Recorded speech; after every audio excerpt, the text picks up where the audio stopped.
കീളക്കരെ Ibnu ബത്തൂത്തയെയും Marco പോളോയെയും പോലുള്ള വിഖ്യാതരായ സഞ്ചാരികൾ വന്നുപോയ ചരിത്ര പ്രസിദ്ധമായ ഇടം, അവരുടെ സഞ്ചാരക്കുറിപ്പുകളിലും ഇടം പിടിച്ച ഇടം.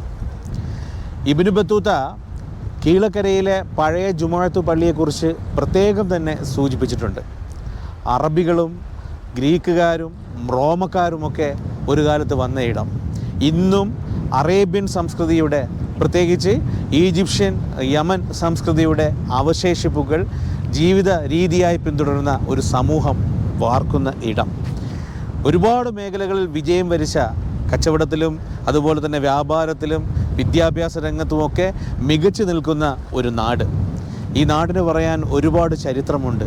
മനോഹരമായ ഈ കടൽ, നല്ല പച്ച നിറത്തിലുള്ള ഈ കടൽ കടന്നാണ് അന്ന് പല സഞ്ചാരികളും പല കച്ചവട പ്രമുഖരുമൊക്കെ ഈ നാട്ടിലെത്തിയത്.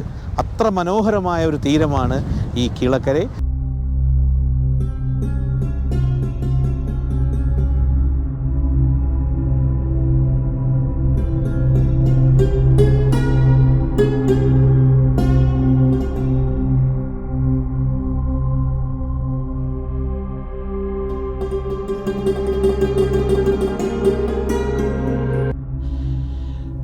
തമിഴ്നാട്ടിലെ ഏറെ ചരിത്ര പൈതൃകങ്ങൾ അവശേഷിക്കുന്ന ഒരു മനോഹരമായ ദേശമാണ് കീളക്കരെ. കീളക്കരയിലെ ഏറ്റവും പുരാതനമായ പള്ളി. അന്ന് പ്രവാചകൻ സല്ലല്ലാഹു അലൈഹി വസല്ലമയുടെ കാലത്തെ സഹാബികൾ ലോകത്തിൻ്റെ വിവിധ ഭാഗങ്ങളിൽ ഇസ്ലാമിക പ്രബോധനവുമായിട്ട് സഞ്ചരിച്ചു.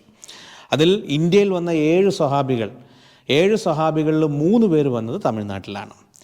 തമീമുൽ അൻസാരി റളിയല്ലാഹു അൻഹു, അദ്ദേഹത്തിൻ്റെ ഖബറിടം കാഞ്ചീപുരത്ത് ഉണ്ട് എന്ന് പറയപ്പെടുന്നു. അതോടൊപ്പം തന്നെ മറ്റൊരു സഹാബി ഉക്കാഷ റളിയല്ലാഹു അൻഹു ആണ്. പറങ്കിപ്പേട്ടിലാണ് അദ്ദേഹത്തെ അടക്കം ചെയ്തിരിക്കുന്നത്. അത് മറ്റൊരു സഹാബി വന്നത് ബാദാൻ എന്ന സഹാബി. AD 628-630 കാലഘട്ടത്തിൽ അന്ന് യമനിലെ ഗവർണറായിരുന്ന ബാദാൻ, അദ്ദേഹം പ്രവാചകൻ്റെ സ്വഹാബിയായിരുന്നു. അദ്ദേഹം പിന്നീട് ഇവിടെ വരികയും ചെയ്തു. ഈ ബാദാൻ എന്നുള്ളത് അന്ന് പേർഷ്യൻ സാമ്രാജ്യത്തെ ഭരിച്ചിരുന്ന ഹുസ്രുവിൻ്റെ മകൻ ഖവാദ് രണ്ടാമൻ്റെ ഗവർണറായിരുന്നു. അദ്ദേഹമാണ് കീളക്കരയിൽ വരികയും പിന്നീട് ഇവിടെ ഈ പള്ളി നിർമ്മിക്കുകയും ചെയ്തത്. അത്ഭുതകരമായ വാസ്തുവിദ്യാ ശൈലി കൊണ്ട് നമ്മെ വിസ്മയിപ്പിക്കുന്ന ഒരു മസ്ജിദ് കൂടെയാണിത്. ദ്രാവിഡ വാസ്തുവിദ്യയുടെ എല്ലാ മനോഹാരിതകളിലും നമുക്കിവിടെ കാണാം. ഇതൊരു കൽത്തൂണാണ്. നമുക്കിത് ഒറ്റ നോട്ടത്തിൽ തോന്നുക ഈ തൂൺ ഇങ്ങനെ വ്യത്യസ്തമായ കല്ലുകൾ കൊണ്ട് നിർമ്മിച്ച തൂണാണ്. ഒറ്റ കല്ലാണിത്.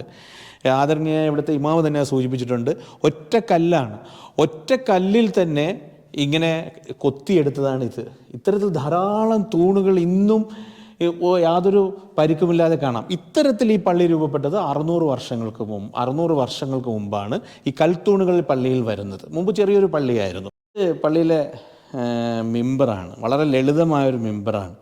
മിമ്പറിൽ നമുക്ക് 1, 2, 3 പിന്നെ ഉയരത്തിലുള്ളൊരു പടിയും കാണാം. ഇത്രയുണ്ട്. അത് പ്രവാചകൻ സല്ലല്ലാഹു അലൈഹി വസല്ലമയുടെ സുന്നത്തിനെ അനുസ്മരിച്ചുകൊണ്ടാണ്, അദ്ദേഹം ഉയരത്തിൽ നിന്ന് സംസാരിച്ചതിൻ്റെ ഒരു ചര്യയെ അനുസ്മരിച്ചുകൊണ്ടാണ് ഈ മിമ്പറുകൾ സാധാരണ നിർമ്മിക്കാറുള്ളത്. ഒറ്റക്കല്ലിലാണ് ഈ മിമ്പറിൻ്റെ നിർമ്മാണം, ഒറ്റക്കല്ലിൽ.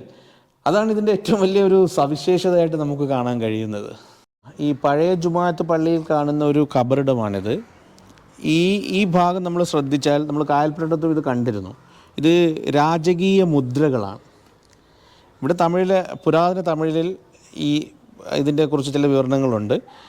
അപ്പോൾ ഈ രാജകീയ മുദ്രകളുള്ള ഒരു ഖബറിടമാണ് ഇത്. ഈ ഖബർ അന്ന് നമ്മുടെ ജുമുഅത്ത് പള്ളി, സുഹക്കത്തുള്ള കാഹിരിയെ പോലുള്ള സൂഫി വര്യന്മാരെ അടക്കം ചെയ്തിരിക്കുന്ന ജുമുഅത്ത് പള്ളിയിലെ അത് നിർമ്മിച്ച സീതക്കാതി മരയ്ക്കർ, അദ്ദേഹം മന്ത്രിയായിരുന്നു. സേതുപതിയുടെ, രാമനാട് ഭരിച്ചിരുന്ന സേതുപതിയുടെ മന്ത്രിയായിരുന്നു. അതുകൊണ്ടാണ് ഈ ചിഹ്നം. അദ്ദേഹത്തിൻ്റെ പിതാവിൻ്റെ ഖബറാണിത്. ആ കാണുന്ന ഖബർ അദ്ദേഹത്തിൻ്റെ ബന്ധുക്കളുടെ 2 ഖബറുകളും നമുക്കിവിടെ കാണാം. സീതക്കാതിയുടെ ഖബർ ആ പള്ളിയിൽ അദ്ദേഹം തന്നെ നിർമ്മിച്ച പള്ളിയിലും കാണാം. പിന്നെ ഈ പള്ളിയിൽ ഒരുപാട് ശിലാലിഖിതങ്ങൾ ഈ പള്ളിയുടെ ഭാഗമായിട്ട് നിരവധി ഇടങ്ങളിൽ നമുക്ക് കാണാൻ കഴിയും.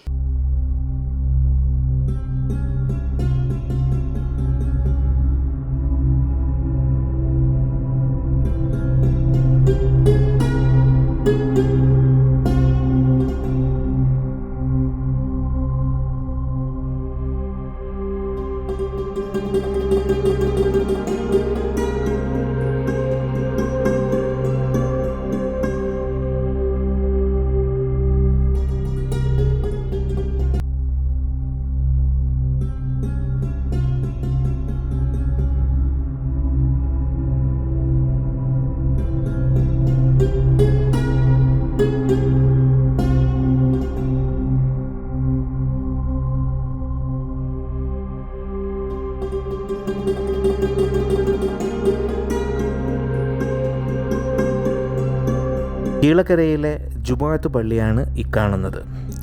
400 വർഷങ്ങൾക്ക് മുമ്പ് രാംനാട് ഭരിച്ചിരുന്ന കിഴവൻ സേതുപതിയുടെ മന്ത്രിയായിരുന്ന സീതക്കാതി മരയ്ക്കാറാണ് ഈ പള്ളി നിർമ്മിക്കുന്നത്. ഇന്ത്യയിലെ ഇസ്ലാമിക സംസ്കൃതിയുടെ ഏറ്റവും പുരാതനമായ അവശേഷിപ്പുകൾ കാണുന്ന ഒരു മനോഹരമായ ഭൂപ്രദേശമാണ് കീഴക്കര. കീഴക്കരയിൽ ആണ് ഇന്ത്യയിൽ നിർമ്മിക്കപ്പെട്ട പള്ളികളിൽ ആദ്യ പള്ളികൾ കീഴക്കരയിൽ ഇന്ന് നമുക്ക് കാണാൻ കഴിയും. പ്രത്യേകിച്ചും കടൽക്കരയിലെ കല്ലുകൊണ്ട് നിർമ്മിക്കപ്പെട്ട പള്ളികൾ. കീഴക്കരയിലെ ജുമുഅത്ത് പള്ളിയാണ് ഈ കാണുന്നത്. ഇവിടെ ഈ കാണുന്ന കൊത്തുപണികൾ നമുക്ക് മനസ്സിലാവും. ഓരോന്നിനും ഓരോ തരത്തിലുള്ള ദ്രാവിഡ ശൈലിയിലുള്ള കൊത്തുപണികളാണ് ഈ കാണുന്നത്. ഈ തൂണുകൾ, ഈ കാണുന്ന തൂണുകളുണ്ട്, പള്ളിയെ നിലനിർത്തിയിരിക്കുന്ന തൂണുകൾ. ഇത് തന്നെ ഇവിടെ 108-ലധികം തൂണുകളുണ്ട്. നമ്മളിവിടെ കാണുന്ന ഈ അകത്തും പുറത്തുമായി കാണുന്ന ഈ കല്ലിൽ കൊത്തിയിട്ടുള്ള കൊത്തുവേലകൾ, ഈ കല്ലിനൊരു പ്രത്യേകത ഉണ്ട്. കടൽക്കരയിൽ നിന്ന് എടുത്തിട്ടുള്ള കല്ലുകളിൽ കൊണ്ട് നിർമ്മിച്ചതാണ്. ഈ കൊത്തുവേലകൾ നമുക്ക് ഇതിൽ സൂക്ഷ്മമായിട്ട് ഇതിൽ കാണാൻ കഴിയുന്നത് ഓരോന്നും ഓരോ രീതിയിലുള്ള കൊത്തുവേലകളാണ്. ഈ രാമനാഥപുരത്തെ ക്ഷേത്രം നിർമ്മിച്ച ശില്പികൾ തന്നെയാണ് ഇവിടുത്തെ പള്ളികളുടെ നിർമ്മാതാക്കൾ, പ്രത്യേകിച്ച് ഈ പള്ളിയുടെ. അതുകൊണ്ട് അത്തരത്തിലൊരു സാദൃശ്യം, ദ്രാവിഡ ശില്പകലയുടെ സാദൃശ്യം നമുക്ക് കാണാം. അതുകൊണ്ട് ഈ പള്ളി എത്ര കാലം വേണമെങ്കിലും ഇതിന് ഏതൊരു കേടുപാടും കൂടാതെ നിലനിൽക്കാനും കഴിയുമെന്നുള്ളതാണ് ഇതിൻ്റെ ഒരു പ്രത്യേകത. രാമേശ്വരം ക്ഷേത്രം നിർമ്മിച്ച അതേ കാലഘട്ടത്തിലാണ് ഈ പള്ളിയുടെയും നിർമ്മാണം. മഹാനായ സൂഫി വര്യൻ ഷെയ്ഖ് സ്വദക്കത്തുള്ള കാഹിരി അടക്കപ്പെട്ടിരിക്കുന്നതും ഈ പള്ളിയിലാണ്. ഖുതുബിയത്ത് എന്ന സുപ്രസിദ്ധമായ കാവ്യം രചിച്ച ഷെയ്ഖ് സദക്കത്തുള്ള കാഹിരി കായൽപട്ടണം സ്വദേശിയാണ്. കേരളത്തിലെ പള്ളി ദർസുകളിൽ പഠിപ്പിക്കുന്ന സൊർഫിലെ കിതാബായ മീസാനും അജ്നാസും രചിച്ചത് സദക്കത്തുള്ള കാഹിരിയുടെ മകനായ ഷെയ്ഖ് മുഹമ്മദ് ലബ്ബൈ ആലിം എന്ന സൂഫി വര്യനാണ്.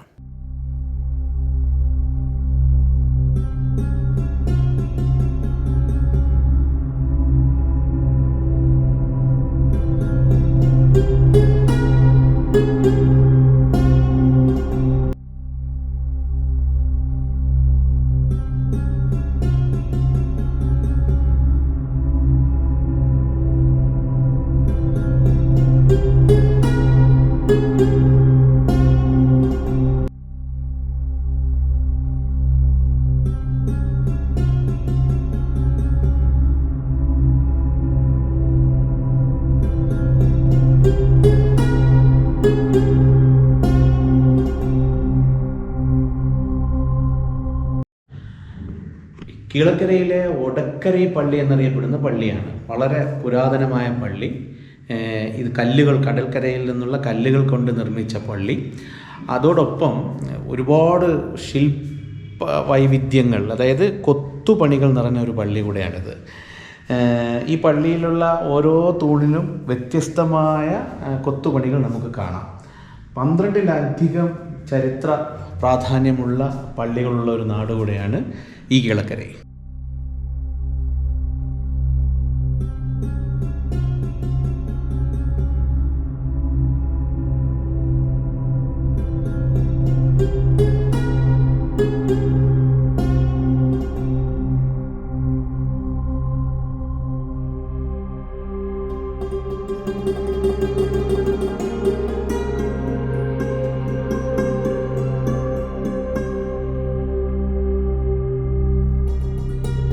പതിനെട്ട് വാലിബർകൾ ഷാ വലിയുള്ള എന്ന സൂഫി വര്യൻ്റെ ദർഗയാണ് ഈ കാണുന്നത്.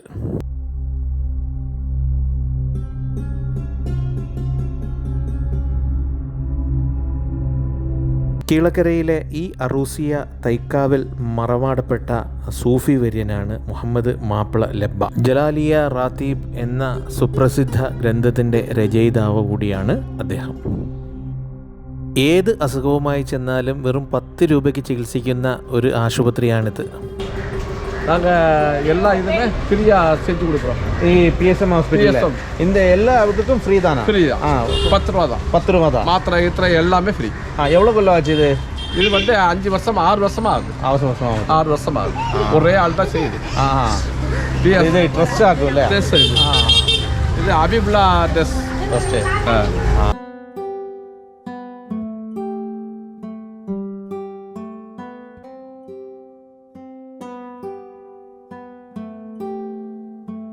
ഏറെ അടുക്കോടും ചിട്ടയോടും കൂടിയാണ് കീഴക്കരയിലെ ഓരോ വീടുകളും കാണപ്പെടുന്നത്. വ്യത്യസ്ത തെരുവുകളിൽ തോളോട് തോൾ ചേർന്നിരിക്കുമ്പോഴും അതിൻ്റെ പ്രൗഢിയിലും ഗാംഭീര്യത്തിലും ഓരോ വീടുകളും വ്യത്യസ്തത പുലർത്തുന്നുണ്ട്.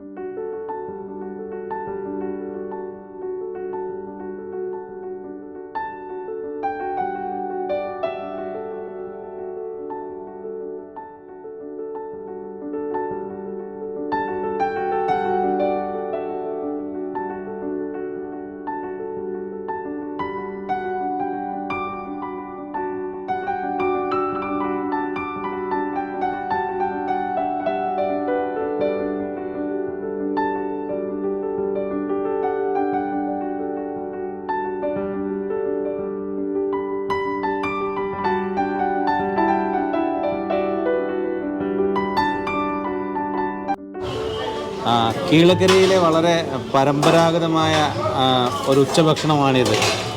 ഇത് നെയ്ച്ചോറ്, ഇത് ദാൽസ, ഇത് തേങ്ങാപ്പാൽ രസം, ഇത് മട്ടൻ കറി. ഇപ്പം ഇവിടുത്തെ ഒരു പ്രത്യേകത എന്ന് പറഞ്ഞാൽ ഈ പനമ്പട്ടയിലാണ് ഇവർ ഈ ഗീ റൈസ് കൂട്ടിച്ചേർത്ത് കഴിക്കുക. അപ്പോൾ വളരെ ഹെൽത്തിയും വളരെ രുചികരവുമായിട്ടുള്ളൊരു ഫുഡും കൂടെയാണിത്.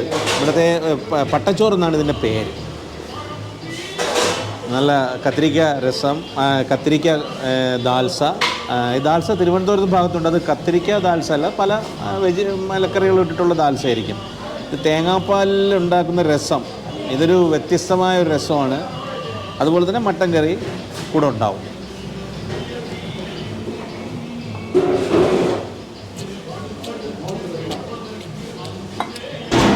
கீழக்கரை மசாலா ஃபாஸ்ட் ஃபுட்டு 20 வருஷமாக அங்கே இருக்குது. இங்கே வந்து நாங்கள் எல்லா சாப்பாடும், பிரியாணி, பட்டைச்சோறு, நெய்ச்சோறு, மீன் சாப்பாடு, எல்லா சாப்பாடும், எல்லா வெரைட்டியான சாப்பாடும் இருக்குது. இங்கே பட்டைச்சோறு தான் ஃபேமஸ்ஸு. இந்த பட்டையில், பணம் உள்ள பட்டையில் சாப்பாடு போட்டு எல்லோரும் கொடுப்போம். இதுதான் ஃபேமஸ்ஸு. எல்லாம் வெளியூர்லேருந்துலாம் அவங்க ஆட்கள் வந்து வாங்குவாங்க. கேரளா ஆட்கள் எல்லாம் வந்து வாங்குவாங்க.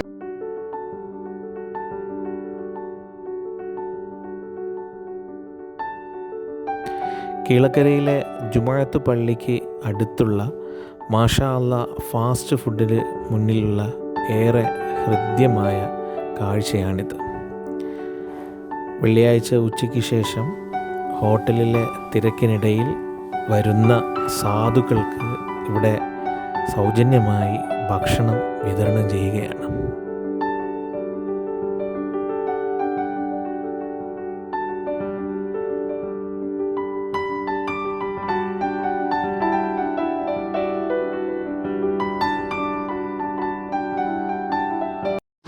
தம்பி வணக்கம். அவங்கள பேர்? முகமது ரசூல் கான். அஸ்ஸலாமு அலைக்கும். அஸ்ஸலாம். இது இங்கே நிறைய ஸ்வீட்ஸ் ஐட்டம்ஸ் இருக்குது. அலுவா தான், வெரைட்டி அலுவா நிறைய இருக்குது. இந்த ஷாப்பு 150 வருஷம் முன்னாலேருந்து கேட்டிருக்கேன். 100 வருஷம் முன்னால் இருந்த ஷாப்பு தான் இது. இந்த கடை இங்கே ஸ்டார்ட் பண்ணி 90 வருஷம் ஆச்சு. இந்த இடத்துல வச்சு இதுக்கு முன்னாடி வீட்டில் வச்சு பண்ணாங்க. வீட்டில் வச்சு பண்ணாங்க. இப்போ முதலாவது பண்ண ஸ்வீட்ஸ் ஏதாக்கும்? முதலாவது பண்ண ஸ்வீட்டு இந்த இடத்துல நெய் மைசூர் பான்பா. மைசூர் இதுதான் ஃபஸ்ட்டு ஆரம்பித்தது. இது மைசூர் பாக்கு. பின்ன அதுக்கப்புறம் இந்த கருப்பட்டி துதல் அல்வா. இதில் எந்த எல்லாம் மிக்ஸில் இருக்குது?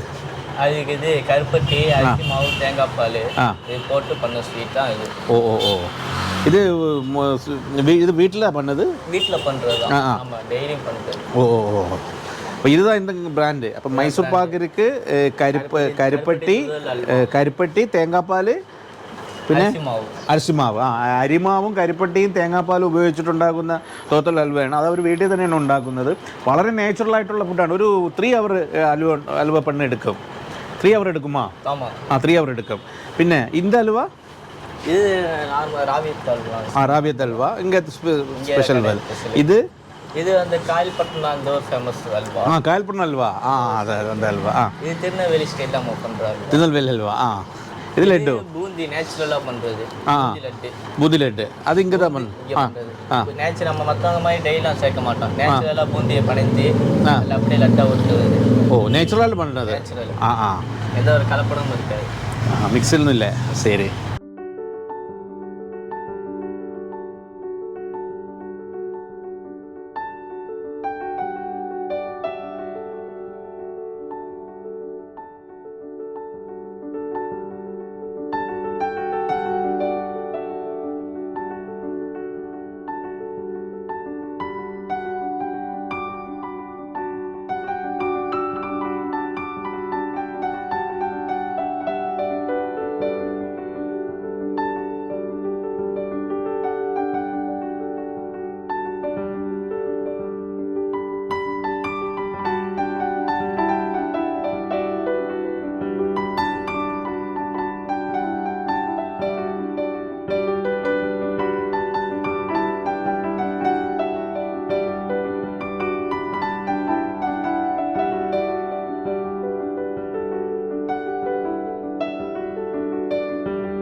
ഇസൈജ്ഞാനി ഇളയരാജയുടെ മകൻ യുവശങ്കർ രാജയുടെ പ്രിയപ്പെട്ട ഇടം കൂടിയാണ് കിഴക്കര. 2014 യുവശങ്കർ രാജ ഇസ്ലാം സ്വീകരിക്കുന്നത്. തുടർന്ന് അദ്ദേഹം കിഴക്കര നിവാസിയായ സഫ്രൂൻ നിസയെ വിവാഹം കഴിക്കുകയും ചെയ്തു. 20-ാം നൂറ്റാണ്ടിൽ കീഴക്കരയെ വിഖ്യാതനാക്കിയ വ്യവസായ പ്രമുഖനും വിദ്യാഭ്യാസ പ്രവർത്തകനും മനുഷ്യസ്നേഹിയുമായിരുന്നു ബുഖാരി സയ്യിദ് അബ്ദുറഹ്മാൻ. ലോകത്തെ ഏറ്റവും സ്വാധീനം ചെലുത്തിയ 500 മുസ്ലിം പ്രമുഖരിൽ ഇന്ത്യയിൽ നിന്ന് തിരഞ്ഞെടുക്കപ്പെട്ട 24 പേരിൽ ഒരാൾ കൂടിയായിരുന്നു BS അബ്ദുറഹ്മാൻ. കീഴക്കരയിലെ പ്രമുഖനായ രത്നവ്യാപാരിയുടെ മകനായി ജനിച്ച് 15-ാം വയസ്സിൽ ശ്രീലങ്കയിൽ നിന്ന് രത്നവ്യാപാര മേഖലയിൽ തുടക്കമിട്ട BS അബ്ദുറഹ്മാൻ കീഴക്കരയിൽ നിന്ന് ആദ്യമായി വ്യാപാരത്തിനായി ഹോങ്കോങ്ങിലെത്തുന്ന വ്യക്തി കൂടിയായിരുന്നു. തുടർന്ന് തൻ്റെ വ്യാപാര മേഖലകളെ സൗത്ത് അമേരിക്ക, മലേഷ്യ, UAE തുടങ്ങിയ രാജ്യങ്ങളിലായി ഇൻഷുറൻസ്, റിയൽ എസ്റ്റേറ്റ്, സമുദ്ര വ്യാപാരം തുടങ്ങിയ വിവിധ രംഗങ്ങളിൽ തൻ്റേതായ വ്യക്തിമുദ്ര പതിപ്പിച്ചു. 1973 അബ്ദുള്ള അൽ ഖുറൈറുമായി ചേർന്ന് ദുബായിൽ ETA ഗ്രൂപ്പിന് BS അബ്ദുറഹ്മാൻ തുടക്കമിടുന്നത്. BS Abdurahman university, Thasim Beevi Abdul Khader college for women തുടങ്ങിയ വിദ്യാഭ്യാസ സ്ഥാപനങ്ങളുടെ തുടക്കക്കാരനും the Seethakathi trust, all India Islamic foundation, Islamic studies and cultural centre, BS Abdurahman Zakat foundation trust തുടങ്ങിയ നിരവധി സംരംഭങ്ങളുടെ ജീവാത്മാവും കൂടിയായിരുന്നു BS Abdurahman. BS Abdurahman Zakat foundation ട്രസ്റ്റിൻ്റെ നേതൃത്വത്തിലുള്ള സാമ്പത്തിക സംരംഭങ്ങളിലൂടെ നിരവധി പിന്നാക്ക വിഭാഗക്കാരെ സമൂഹത്തിൻ്റെ മുഖ്യധാരയിലേക്ക് കൊണ്ടുവരാനും അദ്ദേഹത്തിന് കഴിഞ്ഞിട്ടുണ്ട്. BS അബ്ദുറഹ്മാൻ ചെയർമാനായ East Coast construction and industries ലിമിറ്റഡാണ് ചെന്നൈയിലെ Gemini flyover, Kodambakkam flyover, general ആശുപത്രി, Marina lighthouse, Apollo hospital complex മുതലായവ നിർമ്മിക്കുന്നത്. സത്യഭാമ യൂണിവേഴ്സിറ്റിയുടെ ഹോണററി ഡോക്ടറേറ്റിനും 2005 അദ്ദേഹം അർഹനായിരുന്നു.